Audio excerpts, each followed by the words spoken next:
আমি হোয়াটসঅ্যাপের Meta AI দিয়ে আমার এবং আমার বন্ধুর সমস্ত জামা চেঞ্জ করে ফেলেছি। তো চলো তুমিও কীভাবে করতে পারো প্রসেসটি দেখে নাও। তো এর জন্য সবার প্রথমে আমাদের হোয়াটসঅ্যাপে চলে আসতে হবে এবং তারপরে এখানে এই যে মেটা এআইতে ক্লিক করতে হবে। এবার এখানে আমরা যে ছবিটির জামা পরিবর্তন করতে যাচ্ছি এটাকে আপলোড করতে হবে। ধরো এই ছবিটি আমি জামা পরিবর্তন করতে যাচ্ছি, এটা আমার একটা বন্ধুর ছবি।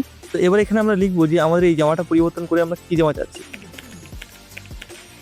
তো এখানে আমি লিখলাম যে এই গেঞ্জিটাকে ব্লেজারে পরিবর্তন করতে। সিম্পলি এটা লেখার পরে আমরা এখানে সেন্ড করে দেবো। দিলে দেখো একটু সময় নেবে এবং সাথে সাথে দেখতে পাচ্ছি আমার বন্ধুর গেঞ্জিটা ব্লেজারে পরিবর্তন হয়ে গেল। তো এবার এটাকে আমি পাঞ্জাবিতে পরিবর্তন করতে বলছি।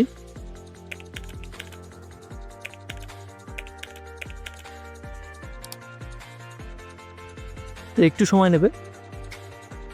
দেখতে পাচ্ছ এখানে আমার বন্ধুর গায়ে এক হলুদ পাঞ্জাবি চলে আসে। তো ভিডিওটি ভালো লাগলে অবশ্যই একটি লাইক করবে, আর এই ধরনের ভিডিও নিয়মিত পেতে চাইলে অবশ্যই আমাদের চ্যানেলটিকে সাবস্ক্রাইব করবে। ধন্যবাদ।